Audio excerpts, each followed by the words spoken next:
you so much. Well, thank you, Caroline, for the nice introduction and for those words of hope. On behalf of your uncle and my very dear friend, Senator Ted Kennedy, I hope that all of us are remembering him in our prayers. I pray for him regularly, on a regular basis. He knows it. Just chatted with him yesterday. We've chatted a number of times, and I'm pleased to tell you he's doing just fine. He told me he was dealt a rough hand, but he's going to fight back, as only Teddy can do, and he's going to whip this thing. Our prayers are with him, and I'm very happy to be here with you today on this so near an anniversary that showed the courage and compassion of the American people and highlighted the wonderful resiliency of the people of this great city following 9/11. 9/11 was a great unifier of our people, and this ServiceNation Summit is continuing that tradition. Senator Kennedy called me as well to tell me how much he wanted to be with us today. He also wanted me to know that when I made the announcement that I'm about to make, it was to be the Kennedy Hatch bill or legislation, not the other way around. I guess I get sometimes confused because I, every once in a while, still think that the Republicans are still in the majority. About 1 year ago, I met with some of the members of what has become a very large and powerful Senate, or should I say, ServiceNation coalition. I said that we had seen a renewed spirit in the country after 9/11, that volunteer service had swelled through 2005, and that we had made some good progress in increasing opportunities for Americans to serve their communities and, of course, our country.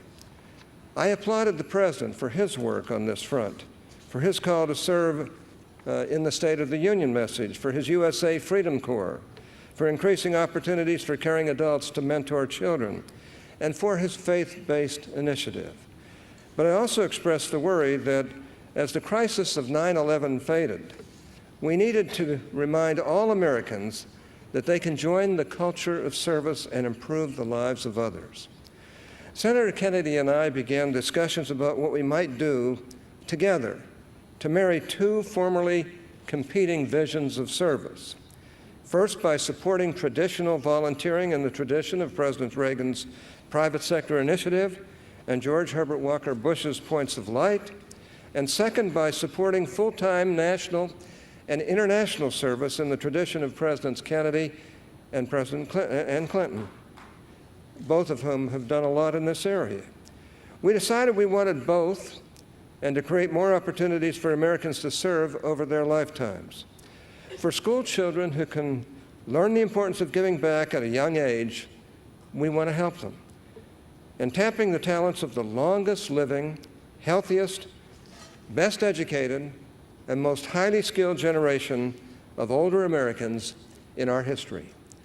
And we wanted to tap the ingenuity of our people working through schools, faith-based institutions, workplaces, and communities in America and across the world to tackle challenges large and small. So today, I'm very pleased to announce, as Caroline has done, that Senator Kennedy and I are introducing the Serve America Act of 2008.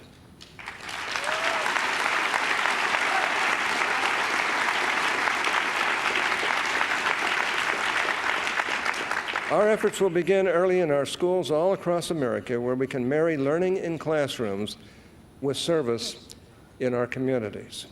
We have a high school dropout epidemic in America, with almost 1/3 of all students and nearly 50% of African Americans, Hispanics, and Native Americans failing to graduate from high school with their individual classes. This is a $1 million mistake for each of them, since they will earn that much less over a lifetime than college graduates, and a multi-billion-dollar mistake for our country in increased welfare, prison, and health care costs, and lost revenues from the lack of production among our workers. Service learning has been shown to keep students engaged in school and to boost student academic achievement. So, we will offer competitive grants to local and state partnerships to carry out these efforts in our schools. Colleges and, thank you. Colleges and universities can play a critical role in the culture of service. So we will authorize the Corporation of National and Community Service to recognize and provide additional federal work study funds to, quote, campuses of service, unquote, that do an outstanding job in engaging their students in important community work. The U.S. Census The U.S. Census Bureau tells us that nearly 61 million Americans volunteered through or for an organization this past year. Most Americans did so through religious organizations, followed by nonprofits related to education and youth. Among women, I might just say, yes, women continue to volunteer more than men. Women are taking over the world, and we better get used to it. They already have.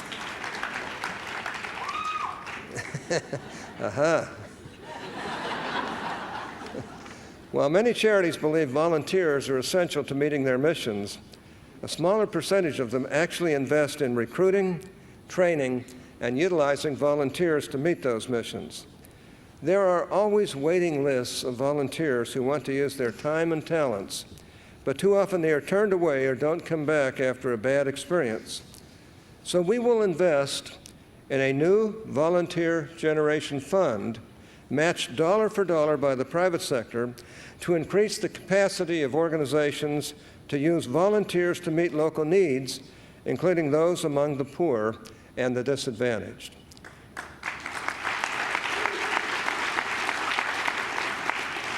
America is known for its innovation in business and the power of its markets.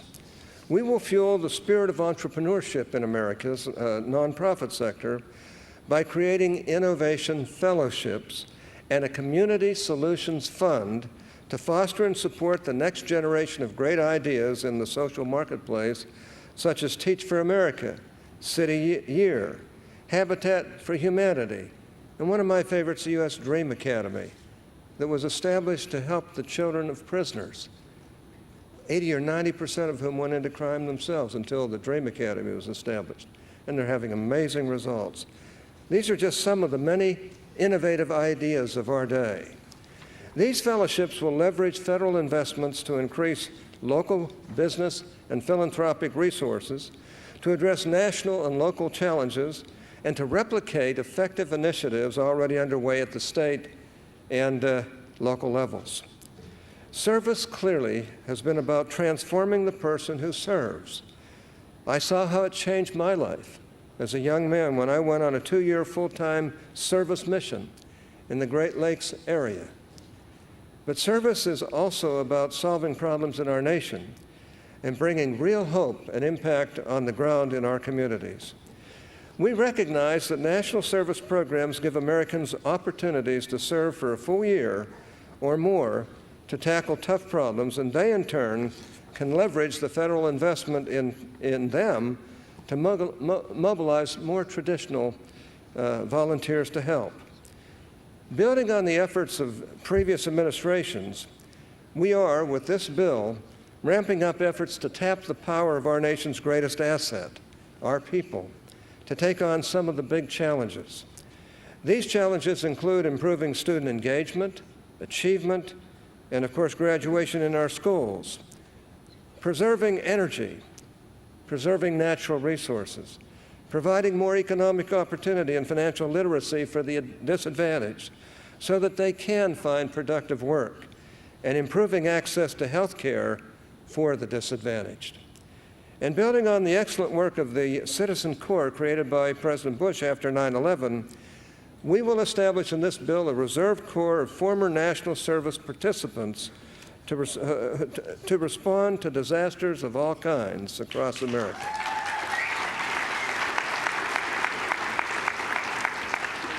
In all of these efforts, state and local organizations will lead the way. To ensure that more individuals who want to deliver social services through faith-based and smaller community organizations that all across America are meeting the needs of the poor, hungry, homeless, and needy, we will offer Serve America fellowships to give them the choice to serve in these places of faith and community that should be welcomed in the public square. Excuse me. We have two powerful demographics that have emerged in this country right now. The millennials and boomers are no longer just coming.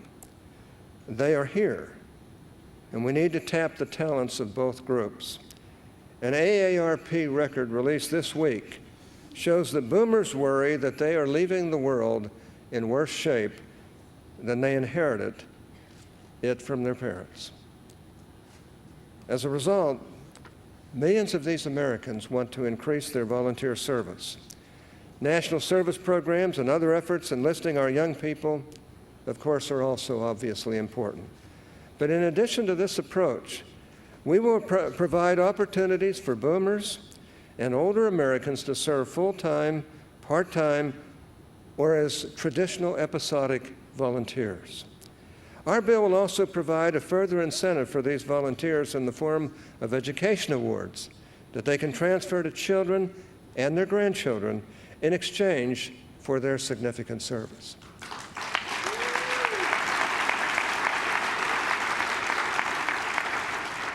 I can relate, but I have a problem on this score. I have 6 children, 23 grandchildren, and 3 great-grandchildren.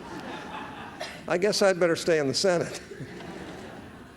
The bill also offers new prestigious Encore fellowships that will be awarded to Americans 50 and older who can use their lifetime of skills and experience in full-time or part-time service to address critical national needs.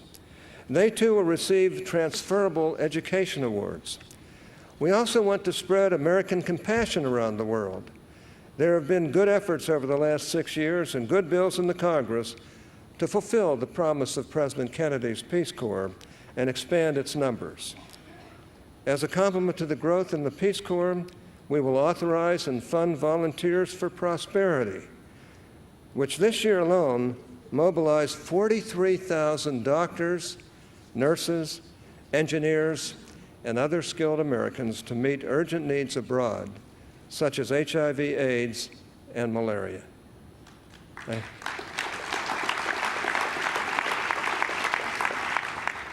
By the way, the 3 AIDS bills are Kennedy-Hatch bills. I remember when we brought the first AIDS bill up. It was a major, major concern to everybody. People were afraid of it. People were afraid to stand up. But with the 2 of us standing in the center of the well, he on the left, I on the right, we passed it, I think, 92-8.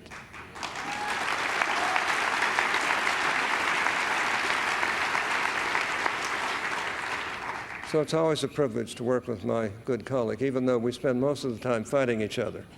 And when we do, everybody kind of stops and watches because we go at it full toe-to-toe. But deep down, we love each other, too. And we look for the best in each other at all times. Now, this cost-effective program of skilled Americans to meet urgent needs abroad, such as HIV, AIDS, and so forth, puts skilled Americans in the field for flexible term assignments, often ranging from a few months to even up to 1 year, more than 1 year. In all cases, we must promote accountability for results. The nation collects good data about its economy, but it can do a better job. I think in collecting information, certainly in collecting information about our country's civic health. So we will establish in this bill a civic health index, building on the good work of the National Conference on Citizenship and the Corporation for National and Community Services to collect regular data on volunteering, charitable giving, and other indicators of civic life. With the Serve America Act of 2008, we are making a commitment of $5 billion over 5 years, and we will offset the cost of the bill to be fiscally responsible. Like you, ServiceNation, we believe an investment in the ingenuity and entrepreneurial spirit of our people is a pretty good bet. We know we will see a good return on that investment, and we will look forward to working with you on the legislation as it moves through the process to ensure that the end product is everything it should be for our American people. Let me finish by saying that your efforts here at ServiceNation further ignite the spirit that 9/11 evoked in each of us.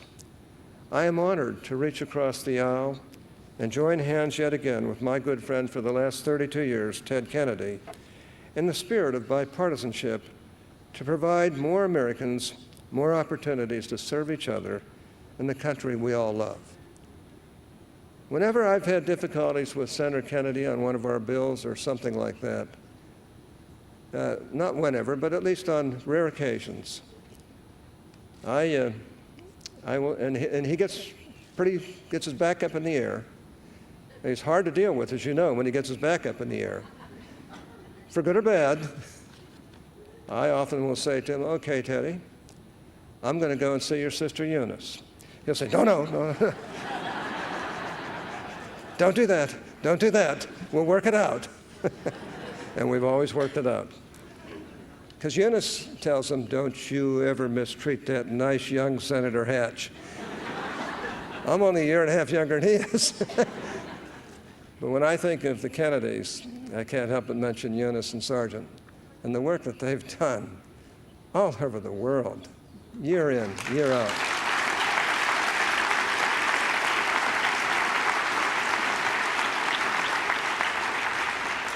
And I can't help but mention my friend Ted Kennedy.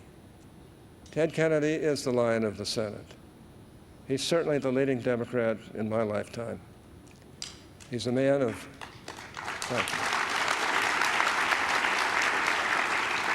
And I want you to know, as much as Republicans make a fuss against him, every one of us are praying for his safe return to the Senate in January, and rightly so. I've got to tell you, I believe in prayer, and I believe that people can be healed through prayer. And I hope that all of us will pray for Ted Kennedy. He's got guts. He's got ability. And it's always a pleasure for me to work with him, even when we're on opposite sides, because we jab each other and push each other and shove each other and joke with each other. And I've got to say, it's always been a privilege for me to serve with him in the United States Senate. Paul Tillich, one of the great thinkers of our world, said, "Faith says yes in spite of the anxiety of no." We have to say yes to helping people in our society, much more than we have in the past, even though you and your organization and others like you have done so much good. One of my favorite quotes is by Soren Kierkegaard, the great Christian existentialist. Kierkegaard said, "To venture causes anxiety, but not to venture is to lose oneself." Here we are venturing. We're going to need the help of all of you to help get this bill through both houses of Congress. And I just want to say, God bless you and your good works. And thank you for keeping the spirit of service alive for this generation and generations to come. And let's do everything we can to make an even better service nation. God bless all of you, and thanks so much for inviting me. Thanks so much.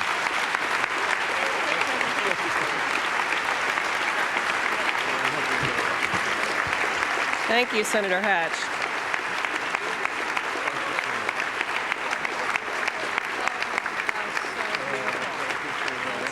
Good morning. I'm Ann Mora Connolly with City Year, and Michelle Nunn, the CEO of the Points of Light Institute, and I are delighted to be with you today. We stand here today as representatives of the more than 112 organizations in the ServiceNation Coalition, and on behalf of them and the millions of Americans their organizations represent, we want to say thank you to both of you for sharing this exciting news with us today. Senator Hatch, we are grateful to you for your extraordinary personal commitment to service and for working with Senator Kennedy to bring to life a vision for how Americans can come together to address the challenges of our time. We share your belief that service is at the core of who we are as people and as Americans, and we pledge to redouble our efforts to find new and innovative ways to engage more Americans in service to community and country. and Caroline, Senator Kennedy has long championed the idea that service should be part of growing up in America, and it is deeply inspiring to all of us that he has continued to lead with his passion for bringing Americans of every background together on the common ground of service. We hope you will tell him he is in our thoughts and our prayers, and we look forward to working with him on this ambitious agenda when he's back in the Senate in January.